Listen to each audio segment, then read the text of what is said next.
Assalamualaikum warahmatullahi wabarakatuh. Alhamdulillah teman-teman sekalian, hari ini kita hadir di tempat yang sangat berbahagia ini. Insya Allah dalam beberapa jam ke depan saya akan menemani teman-teman semua untuk belajar bersama dalam program pelatihan membangun konsep diri yang positif dalam bekerja. Nah, sesuai dengan materi SKKNI 234 tahun 2020 pada bidang soft skill. Baik teman-teman sekalian, sebelum kita memulai pembelajaran hari ini, mari sama-sama kita menyepakati tata tertib dalam proses belajar kita dari saat ini sampai beberapa jam ke depan. Yang pertama yaitu mari sama-sama kita silentkan HP agar suasana belajar kita aman, terkondisi, dan nyaman. Kemudian yang kedua, manajemen waktu. Kita sudah punya rundown acara dari awal sampai akhir. Mari sama-sama kita patuhi setiap rangkaian acaranya sesuai dengan jam yang telah diatur pada rundown acara. Kemudian jika teman-teman ingin menggunakan toilet, silakan gunakan toilet yang tersedia di luar ruangan ini. Kemudian yang terakhir adalah mari sama-sama kita jaga kebersihan ruangan maupun di luar ruangan dengan cara membuang sampah pada tempatnya. Baik, terima kasih teman-teman. Selanjutnya, sebagaimana yang kita lihat ini adalah gambar pemandangan hijau. Sepakat? Hijau. Ada pohon-pohon, sepakat? Kemudian ada pantulan cahayanya. Ya enggak? Nampak pantulan cahayanya? Nah, mulai sekarang saya ingin teman-teman semua membayangkan dan merasakan senyata mungkin bahwa sekarang kita sedang melakukan proses belajar di luar ruangan yang terbuka, hijau, udaranya segar, ada pantulan cahaya yang terasa sangat hangat, dan ada pepohonan yang sangat asri. Sepakat? Baik, mulai sekarang sampai seterusnya, sampai saya mengakhiri sesi saya hari ini, teman-teman akan terus duduk di atas rumput hijau itu. Oke? Nah, dan inilah materi kita hari ini, membangun konsep diri yang positif dalam bekerja. Nah, ini saya sajikan berdasarkan self-awareness dan pikiran bawah sadar untuk konsep diri positif di tempat kerja. Nah, sebelum kita memasuki sesi pelatihannya, saya telah menyiapkan beberapa soal untuk pretest untuk teman-teman lakukan dalam waktu kurang lebih 5 menit. Silahkan diklik link yang telah saya kirim ke WhatsApp teman-teman semua. Baik, terima kasih sudah mengerjakan pretest. Maka dengan selesainya pretest, teman-teman semua, kita akan lanjut pada materi kita hari ini, membangun konsep diri yang positif. Yang pertama, kita akan mengidentifikasi kelebihan diri dan sisi diri yang membutuhkan pengembangan. Setiap kita punya sisi lebih dan punya sisi kurang. Namun tidak semua dari kita memahami di mana kelebihan kita dan di mana kekurangan kita. Kalau Anda hari ini sudah memahami apa kelebihan dan apa kekurangan Anda, maka Anda sudah mengenal siapa diri Anda. Baik, selanjutnya sebelum kita masuk lebih jauh lagi, izinkan saya memperkenalkan diri. Saya Ismatur Rahmi, biasa disapa Isma. Saya adalah alumni jurusan kimia di salah satu universitas negeri atau Universitas Syah Kuala di Banda Aceh. Kemudian saya bekerja sebagai seorang kepala madrasah di sebuah sekolah swasta di Kota Langsa, Madrasah Aliyah Ibnu Ishaq. Dan dalam perjalanan waktu saya selama di madrasah ini, saya menempa karir sebagai seorang terapis, di mana dalam waktu kurang lebih 3 tahun saya telah menyelesaikan pelatihan yaitu SEF, CHMP, dan hipnoterapi. Nah, kemudian ada 3 poin yang akan kita pelajari bersama nantinya. Yang pertama, kita akan mencari apa kelebihan dan apa kekurangan kita selama ini yang mungkin belum kita temukan. Dan saya akan memandu teman-teman untuk menemukan apa kelebihan dan apa kekurangan teman-teman, atau apa sisi diri teman-teman yang perlu dikembangkan lagi. Kemudian kita juga akan sama-sama belajar, saya akan memandu teman-teman untuk mencari apa faktor hambatan teman-teman selama ini. Kemudian yang terakhir kita akan bahas sama-sama cara kita keluar dari mental block itu seperti apa. Baik, selanjutnya kita akan mulai mencari apa kelebihan dan apa kekurangan kita. Tapi sebelum itu saya ingin tanya teman-teman, di depan teman-teman ada gambar apa? Iya, kaca pembesar. Kira-kira selama ini kaca pembesar fungsinya itu untuk apa? Ya, untuk memperbesar objek ya. Ada objek-objek kecil, kalau kita letakkan kaca pembesar di atasnya, maka objek itu akan terlihat lebih besar. Nah, apa kaitannya dengan konsep diri? Tadi judul kita membangun konsep diri yang positif. Apa hubungannya?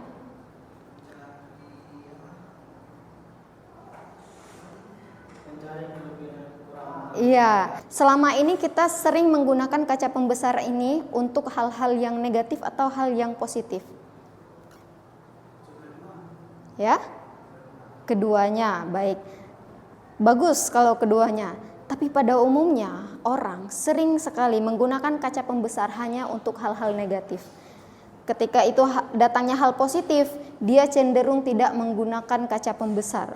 Contoh misalnya hari ini di dunia pekerjaan, misalnya teman-teman ditegur oleh atasan atau diingatkan sesuatu oleh rekan kerja sekantor.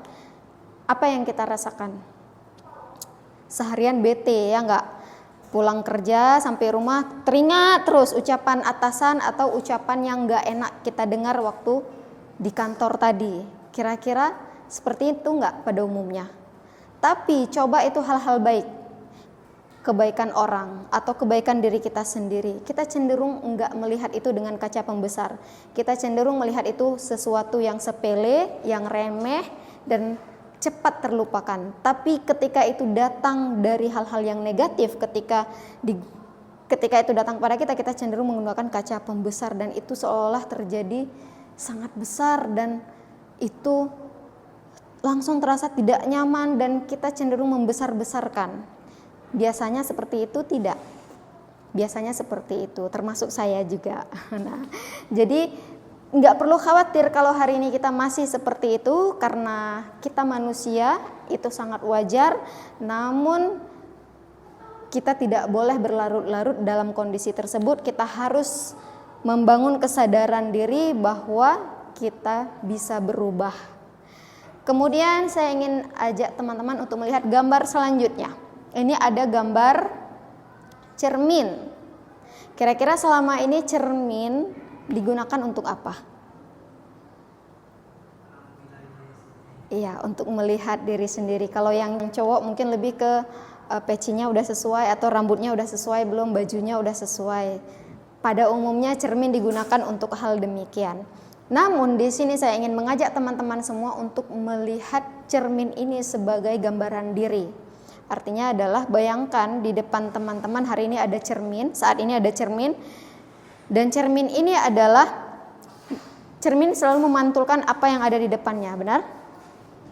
Cermin selalu memantulkan apa yang ada di depannya. Ketika teman-teman berdiri di depan cermin, itu artinya di konsep ini saya ingin teman-teman untuk melihat ke diri sendiri. Nah, sekarang pertanyaan dari saya. Berapa sering teman-teman melihat diri teman-teman di depan cermin dengan pandangan yang positif?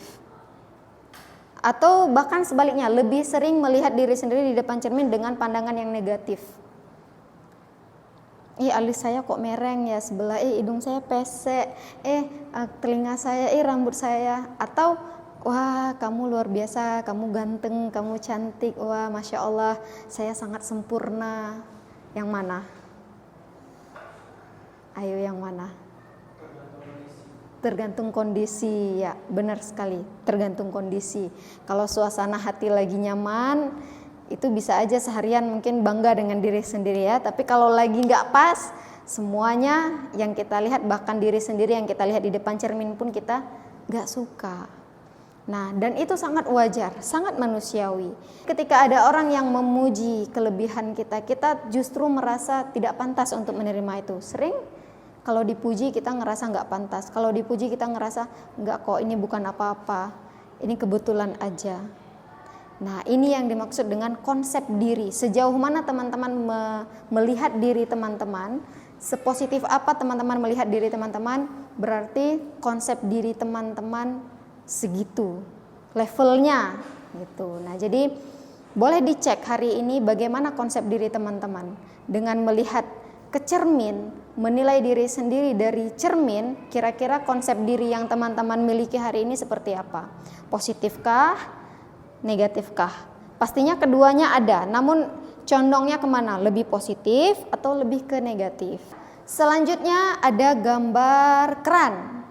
Ada keran yang berbeda.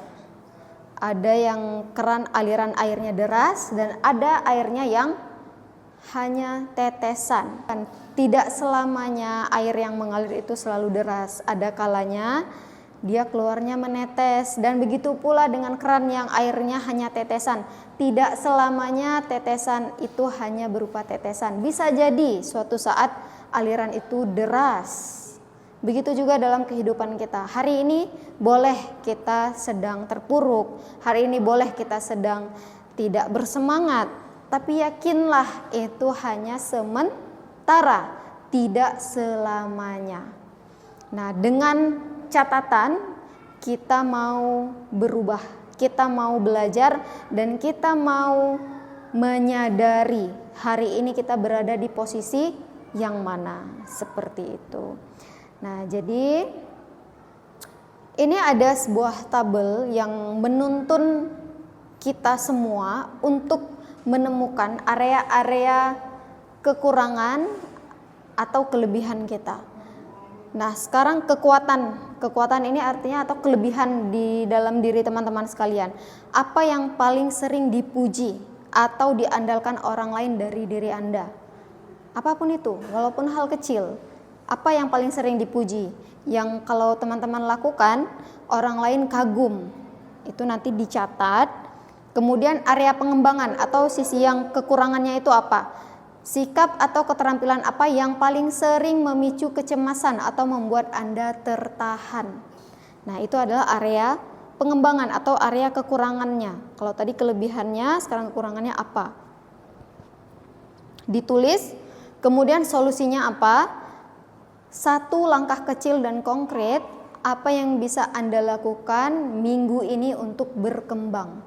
Kenapa faktor hambatan itu terjadi atau mental block? Nah, seperti yang teman-teman lihat, mental block itu seringkali berasal dari penyesalan masa lalu, khawatir masa depan, dan sulit menerima kenyataan. 3 faktor ini adalah racun dalam kehidupan kita. Kalau guru saya bilang, penyelesaian masa lalu, khawatir masa depan, sulit menerima kenyataan, ini adalah 3 tiket atau kunci neraka dunia. Jadi nggak usah buru-buru nunggu neraka di akhirat. Kalau teman-teman sudah mengambil 3 hal ini di dalam hidup di dunia, itu sama saja sudah mengambil tiket kunci neraka, tapi neraka dunia. Setuju nggak?